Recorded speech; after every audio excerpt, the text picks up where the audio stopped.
Halo semuanya, perkenalkan nama saya Mila Tifah. Di sini saya sebagai narator yang akan mewakili teman-teman saya di kelompok 2 dalam mata kuliah Tata Kelola Pemerintahan oleh Bapak Dr. Dr. Andes Teguh Yuwono, Empol Admin. Selama beberapa menit ke depan, saya akan menjelaskan studi kasus mengenai tata kelola anak jalanan. Tanpa berlama lagi, mari kita simak videonya.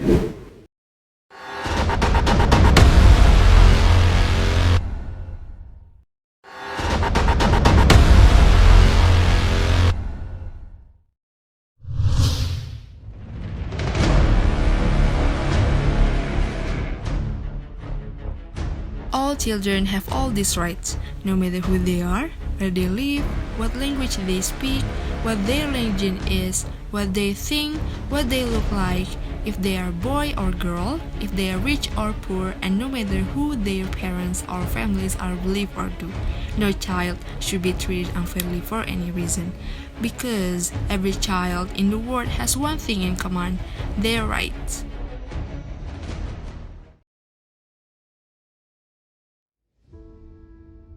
Anak sebagai generasi emas penerus bangsa merupakan aset yang harus dijaga dan dirawat dalam jangka waktu yang panjang.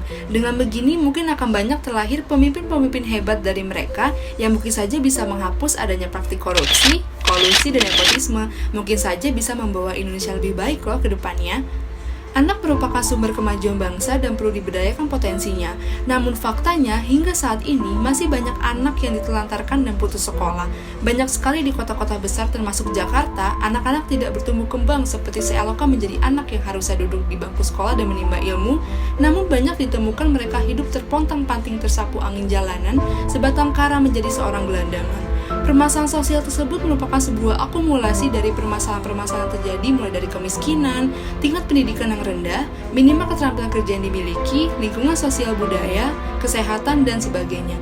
Ambil contoh saja misalnya di Jakarta. Menurut Gubernur Anies Baswedan, bahwasannya ada sekitar 7.600 anak jalanan di Jakarta yang tidak terjangkau oleh Pemprov setempat. Padahal ya, pemerintah sebagai pemangku kebijakan sudah seharusnya dapat memberikan penanganan khusus untuk mengikis jumlah kenaikan anak jalanan agar terus tertekan dan berkurang.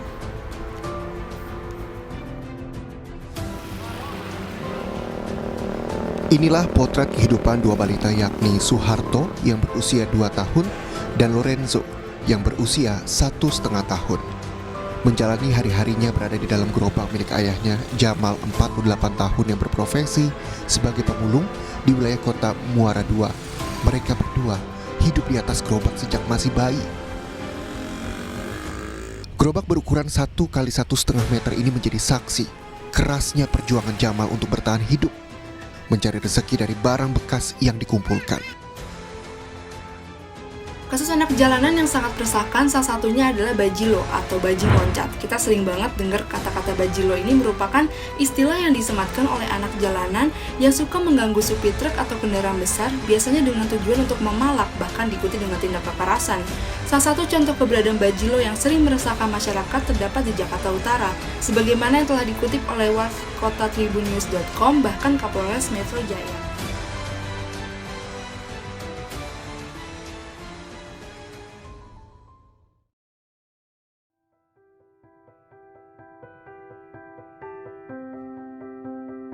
Selain kasus bajilo, yang cukup membuat was-was para supir logistik, adapun kasus anak jalanan yang perlu mendapat perhatian yaitu Pak Ogah. Pak Ogah merupakan salah satu permasalahan sosial yang masuk ke dalam kategori pungli, yang perlu mendapatkan perhatian karena sangat mengganggu ketertiban dan ketertiban lalu lintas di jalan. Hal ini juga sering terjadi di Jakarta Utara, dengan buktinya ditangkapnya banyak pelaku yang bekerja sebagai Pak Ogah di beberapa titik di Jakarta Utara. Misalnya di Jalan Enggano, Jalan R.E. Marta Dinata, Jalan Yosudarso, Jalan Danau Sunter Selatan, dan Jalan Gedung Penjaringan. Mas, sebenarnya bisa diceritakan di titik mana saja Mas menariki pungli tersebut? Di titik pos 1 pada pintu masuk, kontainer masuk, ketemu security menerima uang Rp2.000. Terus masuk lagi ke survey in, di survei kontainer tersebut supir memberikan uang Rp2.000. Terus masuk lagi ke tempat washing pencucian, supir pun ngasih Rp2.000. Langsung dia menuju ke Kerani, dibongkarlah itu kontainer ngasih uang Rp5.000. Terima kasih. Nah, kalau Mas sendiri bagiannya apa nih Mas? Kerani, Pak. Setiap uang yang diterima Mas sendiri nominalnya berapa Mas? Sekitar 50.000. Kemarin dari sopir kontainer menceritakan kepada Presiden bahwa ketika tidak memberikan uang maka barang tidak diangkat. Emang benar Mas? Bukan tidak diangkat, paling diperlambat saja untuk proses bongkarnya. Kenapa demikian Mas? Ya biar dia memberikan uang tip itu kepada kami. Biasanya kisaran berapa mereka memberikan uang tersebut? Rp5.000. Rp5.000. Nah, seharian satu shift Mas menjaga itu dapat berapa Mas? Sekitar Rp250.000. Itu satu shift dari jam 7 sampai jam 3 sore. Rp250.000 hanya untuk satu orang saja atau emang dibagi-bagi nantinya? Dibagi-bagi sama satu grup kerani di situ.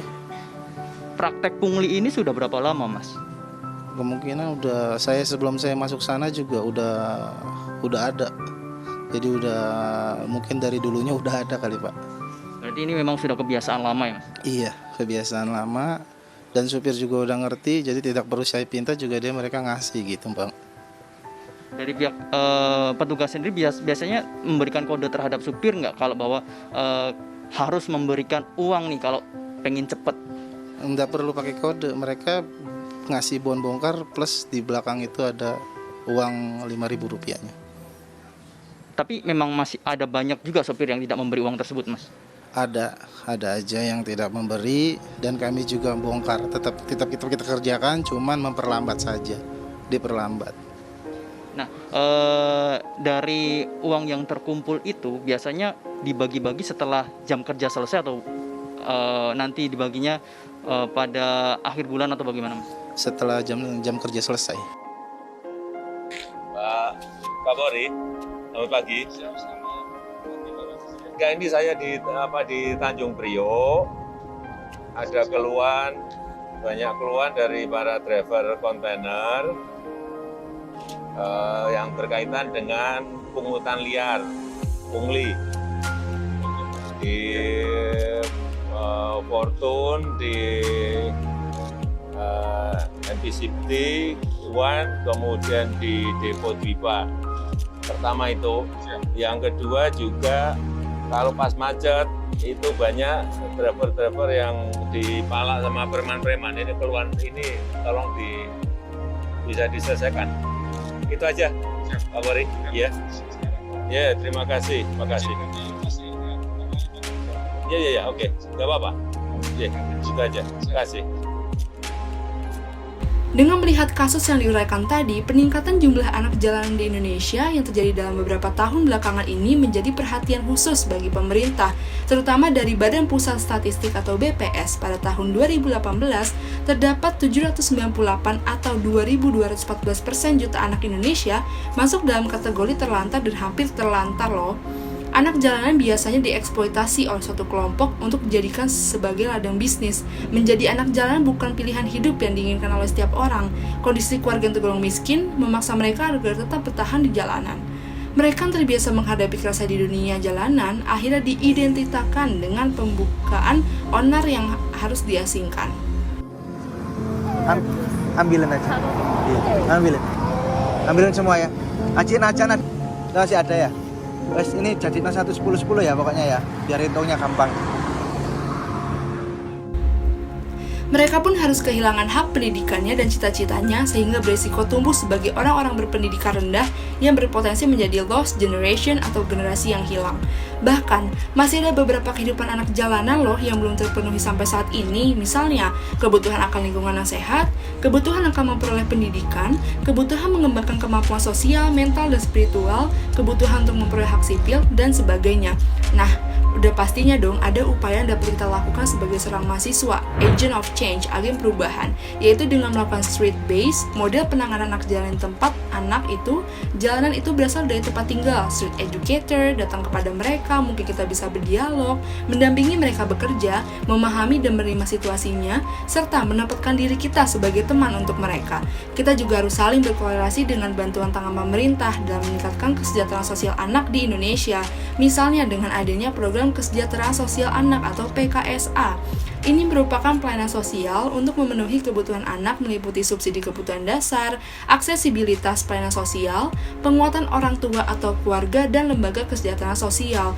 Bahkan, tingginya mobilitas para anak jalanan yang tidak menentu setiap harinya udah disadari loh oleh Kepala Suku Dinas Kota Jakarta Utara untuk membangun suatu posko pemantauan bagi para anak jalanan dan para penyandang masalah kesejahteraan sosial atau PAKS.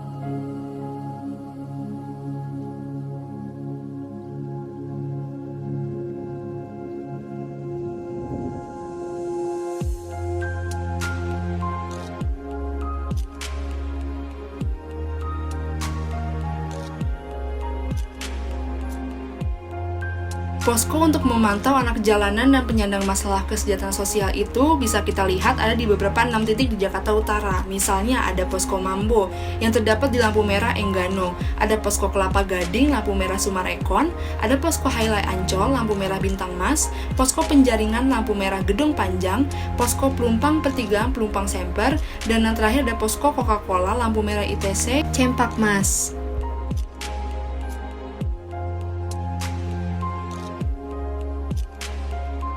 Pembangunan posko pemantauan bagi para anak jalanan dan penyandang masalah kesejahteraan sosial di Kota Administrasi Jakarta Utara merupakan suatu kebijakan yang tepat dari Kepala Suku Dinas Sosial Kota Administrasi Jakarta Utara.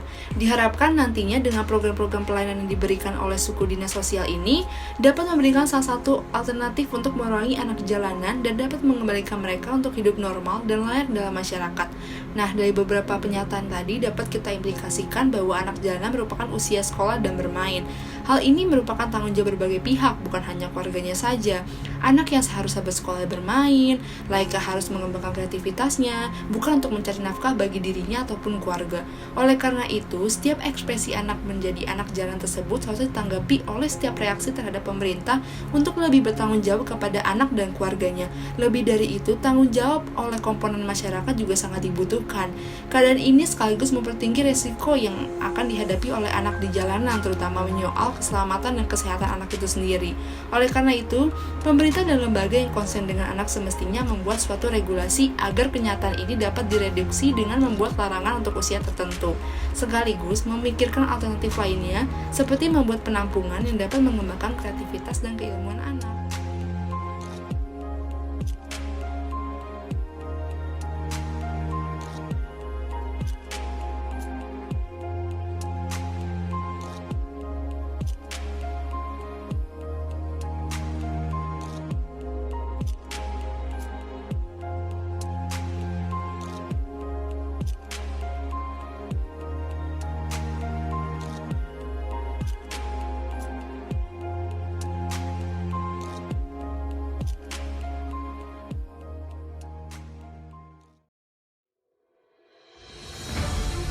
Di akhir video ini, kami juga menyiapkan beberapa saran-saran yang mungkin pemerintah bisa terapkan maupun kita sebagai masyarakat luas. Yang pertama, perlu adanya pemerataan kegiatan sosialisasi terkait adanya anak jalanan ini, serta kebijakan pemerintah dalam perlindungan anak jalanan. Yang kedua, perlu adanya peningkatan usaha pembinaan dan pemberdayaan bagi anak jalanan. Yang ketiga, perlu adanya tempat penampungan sebagai tempat pembinaan anak jalanan yang juga merupakan hak milik dinas sosial. Dan yang terakhir, diharapkan kepada para pelaksana program pelindungan anak jalanan bisa mengembangkan pendekatan melalui program pelindungan yang ada secara konsisten dan normal. Oke, baiklah, itu video yang dapat kami rangkum mengenai tata kelola anak jalanan di beberapa ibu kota besar, terutama di Jakarta. Semoga dapat direpresentasikan baik oleh pemerintah maupun kita sebagai mahasiswa. Kurang lebihnya mohon dimaafkan. Sampai bertemu di video selanjutnya. Sampai jumpa.